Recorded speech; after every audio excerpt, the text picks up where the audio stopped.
வணக்கம் நண்பர்களே. பாரத போர் முடிந்த 19ஆம் நாள் அந்த கால வழக்கப்படி போரில் வென்ற மகாரதர்களுக்கும் மன்னர்களுக்கும் மாலை மரியாதை செய்யும் விழா ஒன்று நடக்கும். போரில் பங்கேற்ற தேர்கள் வரிசையாக நிறுத்தப்படும். தேரோட்டிகள் கீழே இறங்கி நிற்பார்கள். மன்னன் அல்லது மகாரதர்கள் கீழே இறங்கியதும் தேர்பாகன் மன்னனை வணங்கி மாலையிட்டு வெற்றி கோஷம் முழங்குவான். அதன் பிறகு போரில் வெற்றி தேடி தந்த தேர்பாகனுக்கு மன்னன் அல்லது மகாரதர்கள் பொன்னும் பொருளும் சன்மானமும் தந்து கௌரவிப்பார்கள். குருக்ஷேத்திர போர் வெற்றிகரமாக முடிந்த பின் வெற்றி கண்ட பாண்டவ சகோதரர்களுக்காக இந்த விழா ஏற்பாடாகி இருந்தது. தர்மன், பீமன், அர்ஜுனன், நகுலன், சகாதேவன் ஆகிய 5 இரதங்களும் வரிசையாக நின்றன. மரியாதை விழா சடங்குகள் ஆரம்பமாயின. தர்மனுடைய தேரின் முறை முடிந்த பின் பீமனது சாரதி அவனை வணங்கி வாழ்த்தினான். பரிசாக விலை உயர்ந்த இரத்தின மாலையை பாகனுக்கு அணிவித்து கௌரவித்தான் பீமன். மேலும் பொன்னும் பொருளும் வழங்கினான். வெற்றி கோஷங்கள் வானை பிளந்தன. அடுத்தது அர்ஜுனன் ரதம். சாரதியோ பகவான் ஸ்ரீகிருஷ்ணன். யாருக்கும் கிட்டாத மாபெரும் பேறு தனக்கு கிடைக்கப் போகிறது. பகவான் கிருஷ்ணனே தன்னை வணங்கி பாராட்டப் போகிறான் என்று எண்ணி ஒரு கணம் தன்னை மறந்த நிலையில் இருமாப்போடு அந்த அற்புத தருணத்தை எதிர்பார்த்து காத்திருந்தான் அர்ஜுனன். ஆனால் கண்ணன் தேரை விட்டு இறங்கவில்லை. அர்ஜுனன் திகைத்தான். பெருமையோ சிறுமையோ பாராது கடமையை நிறைவேற்ற வேண்டும் என்று கீதையில் தனக்கு உபதேசித்த கண்ணன் தேர்பாகனுக்குரிய கடமையை செய்ய ஏன் தயங்க வேண்டும் என்று நினைத்தான். அர்ஜுனன் அப்போது பகவான் கிருஷ்ணன் அர்ஜுனனின் அறியாமையை எண்ணி நகைத்தார். அர்ஜுனா, இந்த தேர் மட்டும் இந்த சடங்குக்கு விதிவிலக்கு, முதலில் நீ இறங்கு என்று கட்டளையிட்டார். கண்ணனின் வார்த்தையை மீற முடியாத அர்ஜுனன் அக்கணமே தேரிலிருந்து கீழே இறங்கினான். அதே நேரம் தன் சகோதரர்களுக்கு கிடைத்த கௌரவம் தனக்கு கிடைக்கவில்லையே என்று ஒரு கணம் இயங்கினான்.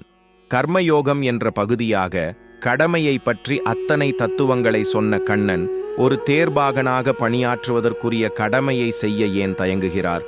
இதனால் மகாரதனான எனக்கு ஏற்படும் அவமானத்தை ஏன் அவர் எண்ணி பார்க்கவில்லை? நான் கண்ணனை என்னுடைய தேர்பாகனாக ஏற்றுக்கொண்டதால்தானே எல்லோர் முன்னிலையிலும் எனக்கு இந்த சிறுமை ஏற்பட்டுள்ளது என்று எண்ணி மனம் குமுறினான் அர்ஜுனன். அர்ஜுனனின் மனநிலையை தன் ஞானத்தால் அறிந்தார் ஸ்ரீகண்ணன். அடுத்த வினாடியே தேரிலிருந்து கீழே இறங்கினார். அதே வினாடியில் தேர்கொடியில் இருந்த ஆஞ்சநேயரும் விலகி மறைந்தார். கண்ணன் தேரை விட்டு இறங்கிய மறுவினாடியே அர்ஜுனனின் தேர் குபீர் என்று தீப்பிடித்து அக்னி ஜுவாலையுடன் எரிய ஆரம்பித்தது. எல்லோரும் திகிலோடும் ஆச்சரியத்தோடும் பார்த்தனர். யாருக்கும் எதுவும் புரியவில்லை. அர்ஜுனா, இந்த பாரத யுத்தத்தில் உன் எதிரிகள் அனைவரின் தாக்குதல்களும் உன் ரதத்தின் மீதுதான் குறிவைத்து நிகழ்த்தப்பட்டன. அவர்கள் போரில் எய்த அஸ்திரங்கள், ஏவிவிட்ட தீய மந்திரங்கள், அனுப்பிய தீய சக்திகள் அத்தனையையும் தடுத்து நிறுத்தி யுத்தம் முடியும் வரை இந்த தேருக்கு உயிர் கொடுத்து காப்பாற்றிக் கொண்டிருந்தேன். நான் சாரதியாக அமர்ந்து கொண்டிருந்ததால்தான் இந்த தீய சக்திகள் இதுவரை செயலற்றிருந்தன. படைக்கப்பட்ட பொருள்கள் அனைத்துக்கும் ஆரம்பமும் முடிவும் உண்டு. இந்த தேரின் முடிவு ஏற்படும் தருணம் வந்ததை உணர்ந்தேன். நான் முதலில் இறங்கினால் இந்த தீய சக்திகள் செயல்படத் தொடங்கிவிடும். அந்த வினாடியே தேர் தீ பிடித்து எரிந்து சாம்பலாகும் என்பதையும் அறிந்தேன். இப்போது புரிகிறதா? நான் முதலில் இறங்கியிருந்தால் நீ இந்த தீயில் சிக்கியிருப்பாய். இப்போதும் உன்னை காப்பாற்றவே இந்த தேரை விதிவிலக்காக்கி உன்னை முதலில் இறங்கச் சொன்னேன். தேர்பாகனாக பணிபுரிந்த நான் உன்னை வணங்கி வாழ்த்தி நீ தரும் சன்மானத்தை பெற தயங்குவதாக நீ நினைத்தாய். என் எல்லா செயல்களுக்கும் ஒரு காரியம் உண்டு என்பதை பல சந்தர்ப்பங்களில் உனக்கு அறிய வாய்ப்பளித்திருக்கிறேன். இருந்தாலும் உன்னுடைய சுய கௌரவத்தால் உன் சிந்தனை சற்று நேரம் கலங்கியிருந்தது. அது தவறு. இதோ உன்னை வணங்க நான் சித்தமாயிருக்கிறேன் என்று நீண்ட விளக்கம் தந்தார் கண்ணன். அவர் கூறிய கடைசி வார்த்தைகள் அர்ஜுனன் காதில் விழவில்லை. காரணம், அவர் கால்களில் அர்ஜுனன் வேரற்ற மரம் போல விழுந்து கிடந்தான். வாழ்க்கை எனும் ரதத்தினில் கடவுளை சரணடைந்தால் இறுதி வரை துன்பத்தையும் தடைகளையும் கலைந்து பிறவி பிணியினை கடந்தேற சாரதி போல் நம்மை நடத்தி செல்வார். சாதத்துடன் பக்தி இணையும் போது அது பிரசாதமாகிவிடும். பட்டினியுடன் பக்தி சேரும்போது அது விரதமாகிவிடும். தண்ணீருடன் பக்தி சேரும்போது அது தீர்த்தமாகிவிடும். பயணத்துடன் பக்தி சேரும்போது அது யாத்திரையாகிவிடும். இசையுடன் பக்தி சேரும்போது அது கீர்த்தனையாகிவிடும். பக்தியில் வீடு திளைக்கும்போது அது கோயிலாகிவிடும். செயல்களுடன் பக்தி சேரும்போது அது சேவையாகிவிடும். வேலையுடன் பக்தி சேரும்போது அது கர்ம வினையாகிவிடும். பிரம்மச்சரியத்தோடு பக்தி சேரும்போது அது துறவரமாகின்றது.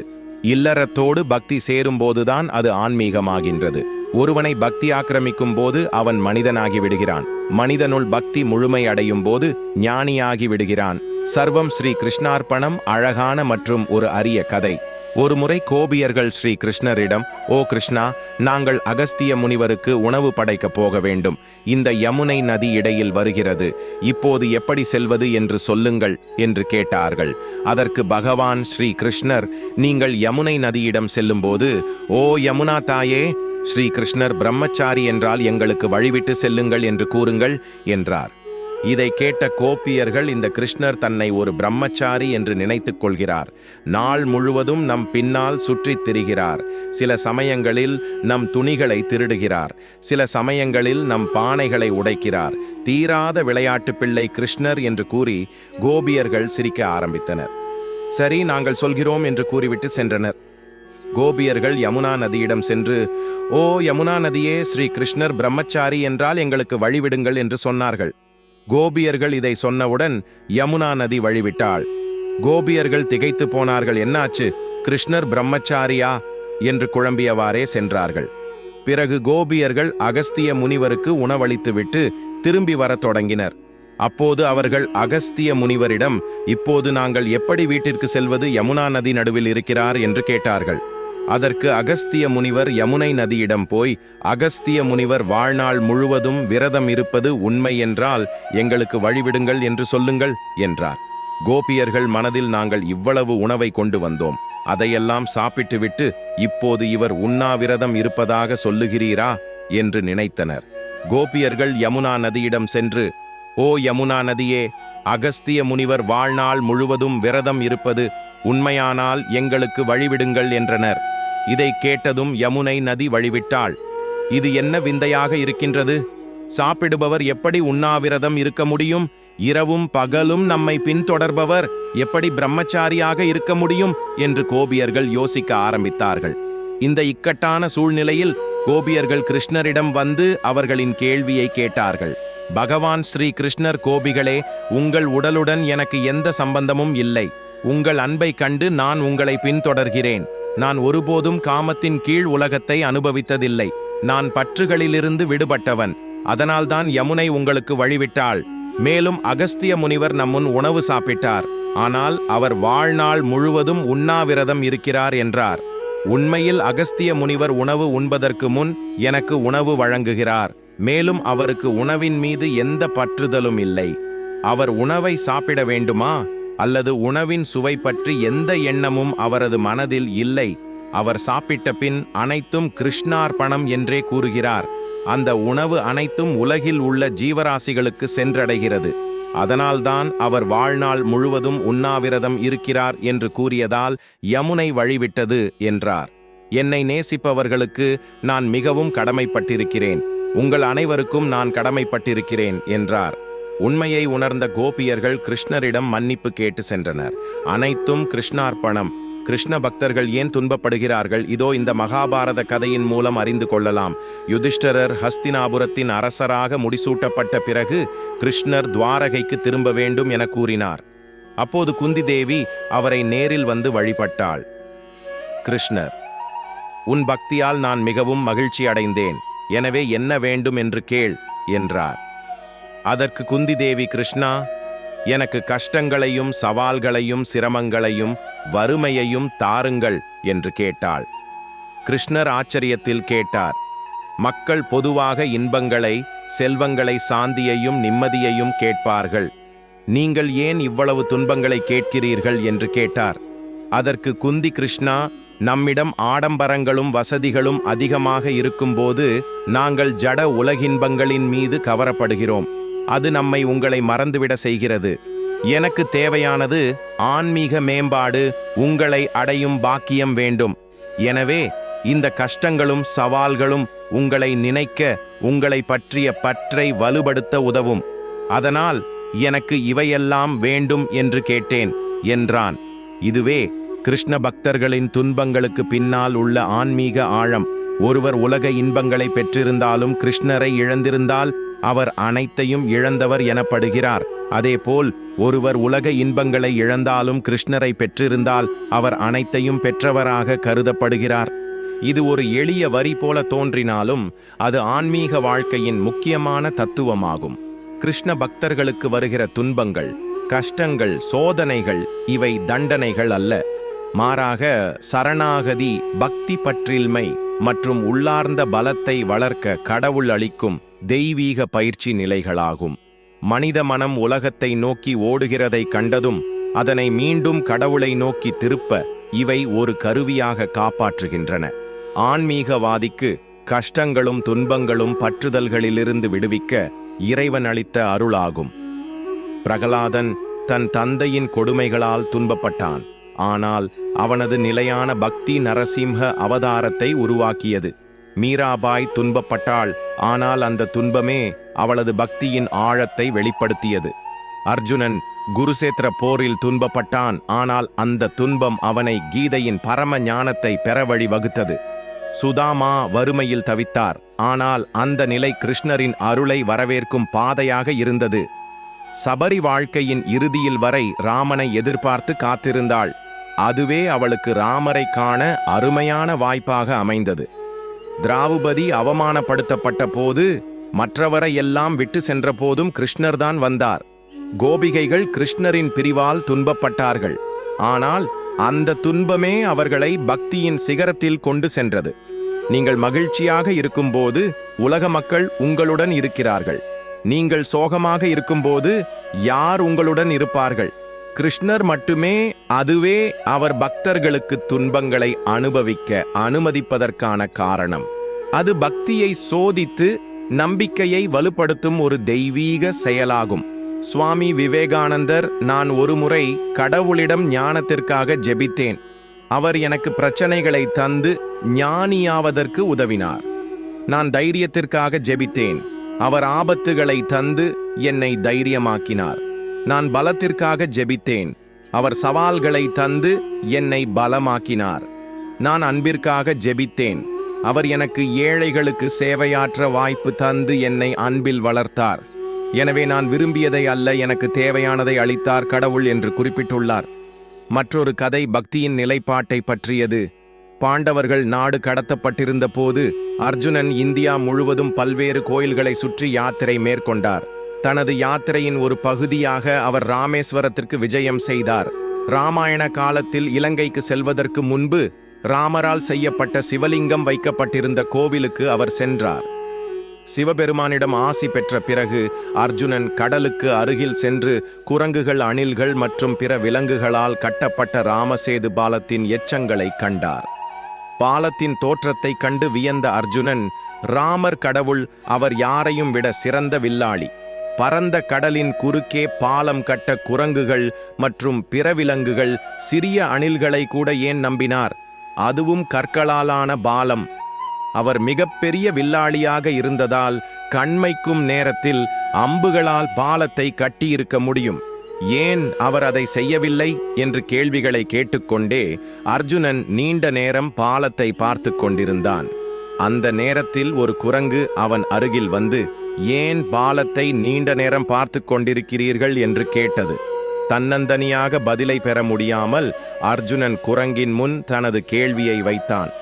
அர்ஜுனனின் வார்த்தைகளை கேட்டு குரங்கு சிரித்துக்கொண்டே, அம்புகளாலான பாலமா, நீ ஒரு இளவரசன் மற்றும் நீ ஒரு வில்லாளியானால் சுக்ரீவன், நீலன் மற்றும் அங்கதன் போன்ற வலிமை மிக்க குரங்குகள் அதன் மீது காலடி எடுத்து வைக்கும்போது அம்புகளாலான பாலத்திற்கு என்ன நடக்கும் என்று உனக்கு தெரியவில்லையா? மேலும் குரங்குகளின் முழு படையையும் மறந்துவிடக்கூடாது. அவர்கள் ராமரின் விசுவாசிகள், ராமரின் சிறந்த பக்தர்கள். ஒரு அம்பு பாலம் அவர்களை தாங்கும் என்று நீங்கள் நினைக்கிறீர்களா? பாலம் இடிந்து விழும். ராமரால் பாலம் கட்டப்பட்டாலும் அது நம்மை தாங்காது. அம்புகளாலான பாலம் கூட என் இடையை தாங்காது.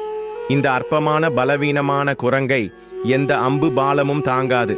பிறகு எப்படி அது அவர்களை தாங்கும் என்று கேட்டது. அர்ஜுனன் குரங்கை ஆச்சரியத்துடன் பார்த்து, நீ ஒரு சிறிய குரங்கு, உண்மையில் பலவீனமானவன். நீ வயதானவனாக தெரிகிறாய். நான் யார் என்று உனக்குத்தான் தெரியாதா? என் திறமை என்னவென்று உனக்கு தெரியுமா? துரோணாச்சாரியாரின் சீடனான அர்ஜுனன் என்ற நான் உனக்கு சவால் விடுகிறேன். ஒரு பந்தயம் கட்டுகிறேன். உன்னை தாங்கும் வலிமை கொண்ட ஒரு அம்பு பாலத்தை நான் கட்டுவேன். அதில் நான் தோல்வியடைந்தால், பாலம் இடிந்து விழுந்தால், நான் நெருப்பில் விழுந்து தற்கொலை செய்து கொள்வேன் என்றான். குரங்கு அர்ஜுனனின் சவாலுக்கு ஒப்புக்கொண்டது. குரங்கு அருகில் அமர்ந்து ஸ்ரீராம் ஜெயராம் என்று கோஷமிட்டு கொண்டிருந்த போது அர்ஜுனன் தனது காண்டியவத்தின் உதவியுடன் கடலின் குறுக்கே ஒரு அம்பு பாலத்தை அமைத்தான். பாலத்தை கட்டி முடித்த பிறகு அர்ஜுனன் குரங்கை கடக்கச் சொன்னான். குரங்கு இன்னும் ராமரின் பெயரை உச்சரித்து கொண்டே பாலத்தின் விளிம்பில் தனது வாளை வைத்தது. பாலம் இடிந்து விழுந்தது. அர்ஜுனன் திடுக்கிட்டான். அவன் குரங்கை பார்த்து கடைசியாக மீண்டும் ஒரு முறை முயற்சி செய்யச் சொன்னான். குரங்கும் சம்மதித்து அருகில் அமர்ந்து ராமரின் பெயரை உச்சரித்தது. அர்ஜுனன் இந்த முறை அம்புகள் ஒன்றுக்கொன்று நெருக்கமாக ஒரு பாலத்தை கட்டினான். இந்த முறை பாலம் கீழே விழக்கூடாது என்று எதிர்பார்த்து குரங்கை மீண்டும் கடக்கச் சொன்னான். ராமரின் பெயரை உச்சரித்தபடி குரங்கு பாலத்தின் மீது நடக்க ஆரம்பித்தது. குரங்கு 10 அடி கூட நடக்காத நிலையில் பாலம் இடிந்து விழுந்தது. குரங்கு அர்ஜுனனை பார்த்து சிரித்தது. பார், நான் சொன்னது போலவே பாலம் விழுந்து விட்டது என்றது குரங்கு. அர்ஜுனன் வாயடைத்து போனான். ஒரு குரங்கிடம் தோற்றதற்காக வெட்கப்பட்டான். ஒரு குரங்கிடம் தோற்றது அவனுக்கு மிகவும் பரிதாபமாக இருந்தது. மேலும் ஒரு குரங்கை தாங்கும் பாலம் கூட கட்ட முடியாததால் வில்வித்தையில் தனக்கு எந்த பயனும் இல்லை என்றும் உணர்ந்தான். சவாலின்படி அவன் ஒரு சிதையை தயாரித்து அதன் மீது மிதிக்கத் தொடங்கினான். அப்போது அந்த வழியாக சென்ற ஒரு இளம் பிராமணன் அவனை தடுத்தார். அர்ஜுனன் சிதையில் காலடி எடுத்து வைப்பதற்கான காரணம் என்ன என்று பிராமணர் வினவினார். அர்ஜுனன் தனக்கும் குரங்குக்கும் இடையிலான சவாலை விளக்கினார். அர்ஜுனனின் சவால் மற்றும் அர்ஜுனனின் அவமானகரமான இழப்பு குறித்த அர்ஜுனனின் வார்த்தைகளை கேட்ட பிராமணர் சுற்றி பார்த்து, உங்களுக்குள் ஒரு சோதனை நடக்கிறது. ஒரு விசாரணை இருந்தால் தீர்ப்பளிக்க யாராவது இருக்க வேண்டும் இல்லையா? நடுநிலையான ஒருவர் தீர்ப்பளிக்கவும், நீங்கள் இருவரும் நியாயமாக விளையாடுகிறீர்களா என்று பார்க்கவும் இருக்க வேண்டும் இல்லையா? பொதுவான நீதிபதி இல்லாத போது அது அர்த்தமற்றது மற்றும் செல்லாது. மற்றொரு பாலத்தை கட்டி குரங்கை அதன் மீது நடக்கச் சொல்லுங்கள். இந்த முறை நான் நீதிபதியாக இருப்பேன் என்றார். அர்ஜுனனும் குரங்கும் பிராமணரின் வாதத்தை ஏற்றுக்கொண்டு மேலும் ஒரு சுற்றுக்கு தயாரானார்கள். அர்ஜுனன் தனது காண்டீவத்தை எடுத்துக்கொண்டு குரங்கிடம் 2 முறை தோற்றதன் விளைவாக உள்ளுக்குள் ஒரு பயத்துடன் பாலத்தை கட்டுவதற்கு முன் கிருஷ்ணரிடம் நம்பிக்கையையும் பக்தியையும் கொண்டு வேண்டிக் கொண்டான். கிருஷ்ணரின் நாமத்தை உச்சரித்ததால் கிடைத்த நம்பிக்கையுடன் தனது அனுபவத்தையும் திறமையையும் பயன்படுத்தி பாலத்தை கட்டினான். பாலத்தை கட்டிய பிறகு குரங்கை பார்த்து, முடிந்தது, இப்போது பாலத்தை கட என்றான். எப்படியும் பாலம் இடிந்து விழும் என்று குரங்கு முழு நம்பிக்கையுடன் இருந்தது. 2 முறை வென்ற பிறகு குரங்கு ராமரின் பெயரை உச்சரிக்கவில்லை. ஏனெனில் அதற்கு அதிக நம்பிக்கையை வந்தது. மகிழ்ச்சியுடன் குரங்கு பாலத்தின் மீது கால் வைத்தது. அர்ஜுனனுக்கும் குரங்குக்கும் ஆச்சரியமாக பாலம் இடிந்து விழவில்லை. பதட்டத்துடன் குரங்கு பாலத்தின் மீது நடக்கவும் குதிக்கவும் தொடங்கியது. ஆனால் பாலம் உறுதியாகவும் வலுவாகவும் நின்றது. பாலம் தன்னை வலுவாக பிடித்து கொண்டிருப்பதைக் கண்டு குரங்கு ஆச்சரியப்பட்டது. நான் என் முழு உருவத்தை எடுத்துக்கொண்டு பாலம் இன்னும் என்னை தாங்குமா என்று பார்க்கிறேன் என்று நினைத்து கொண்டு குரங்கு ஒரு பெரிய பெரிய குரங்காக மாறியது. அவர்தான் ஹனுமான். இப்போது ஒரு பெரிய மலைப்பாறை போல தெரிந்தார்.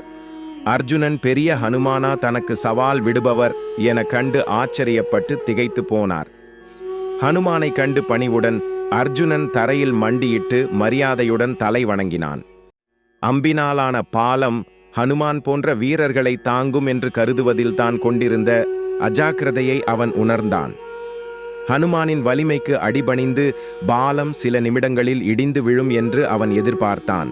ஆனால் அவனுக்கு ஆச்சரியமாக பாலம் இன்னும் ஹனுமானை தாங்கி நின்றது. குழப்பத்தாலும் கோபத்தாலும் ஹனுமான் பாலத்தின் மீது குதிக்கழத் தொடங்கினார். ஒரு பெரிய மலை ஒரு மரத்துண்டு மீது விழுவது போல் இருந்தது. அவர் சீற்றத்துடன் துள்ள ஆரம்பித்தார். பாலம் ஒரு கீறல் கூட இல்லாமல் நின்றது. அர்ஜுனன் தனது கண்களுக்கு முன்னால் என்ன நடக்கிறது என்பதைக் கண்டு குழப்பமடைந்தார். அவரால் தனது கண்களை நம்ப முடியவில்லை. என்ன நடக்கிறது என்பதை புரிந்து கொள்ள முடியாமல், ஒரு விளக்கத்தை கண்டுபிடிக்க முடியாமல் ஹனுமான் திகைத்து தடுமாறி அர்ஜுனனையும் இளம் பிராமணரையும் பார்த்து கொண்டிருந்தார். அனுமன் பிராமணரை பார்த்து கொண்டிருந்த போது, அர்ஜுனன் ஆச்சரியத்தில் மூழ்கியிருந்த போது பிராமணர் தன்னை பார்த்து புன்னகைப்பதை கவனித்தார். பிராமணரின் கண்களில் எந்த ஆச்சரியமோ குழப்பமோ பயமோ இல்லை. ஏதோ தவறு. அவர் வந்த பிறகுதான் பாலம் வலுவாக இருக்கிறது. பாலத்தில் நான் செய்து கொண்டிருந்த அனைத்தையும் பார்த்த பிறகு எந்த சாதாரண பிராமணராலும் இப்படி நிற்க முடியாது. இந்த பிராமணர் வித்தியாசமானவர். அவர் ஒரு சாதாரண மனிதன் அல்ல என்று நினைத்து கொண்டு ஹனுமான் பிராமணரை நோக்கி இறங்கினார்.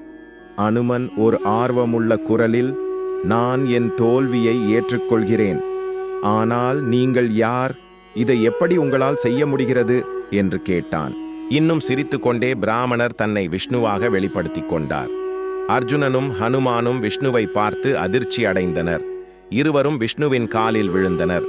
தனது பக்தர்களை பார்த்து சிரித்த விஷ்ணு, நான் தான் ராமர் மற்றும் நான் தான் கிருஷ்ணர். இப்போது நீங்கள் இருவரும் உங்கள் பதில்களை பெற்றுள்ளீர்கள் என்று நம்புகிறேன். அர்ஜுனா, அகங்காரத்திற்கும் அதிக நம்பிக்கைக்கும் இடையே ஒரு மெல்லிய வித்தியாசம் உள்ளது. நீங்கள் எப்பொழுதும் எங்கே நிற்கிறீர்கள் என்பதை அறிந்திருக்க வேண்டும். நீங்கள் எங்கே இருக்கிறீர்கள் என்பதை அறியும் அறிவை உண்மை மற்றும் யதார்த்தத்தை புரிந்து கொள்வதன் மூலம் மட்டுமே பெற முடியும்.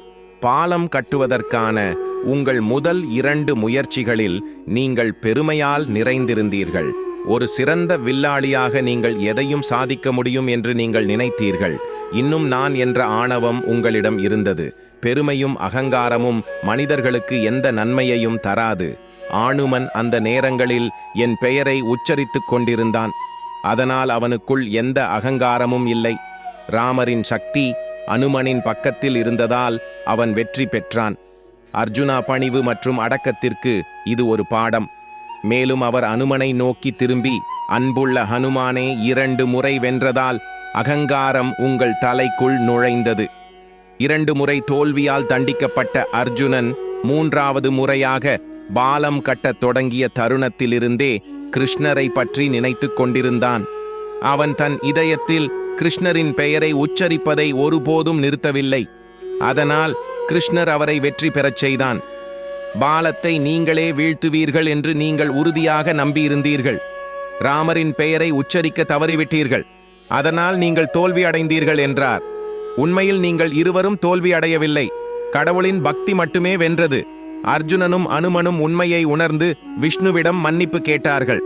விஷ்ணு இருவரையும் பார்த்து புன்னகைத்து ஆசீர்வதித்தார். இறைவா, நான் செய்ததற்கு என்னை மன்னியுங்கள்.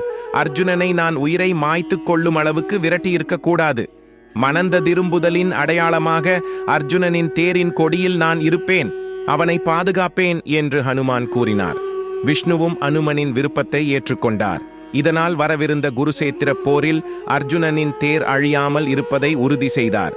ஜெய் ஸ்ரீ கிருஷ்ணா. இந்த பதிவு பிடித்திருந்தால் லைக் செய்து நமது சேனலை சப்ஸ்கிரைப் செய்து கொள்ளுங்கள். நன்றி, வணக்கம்.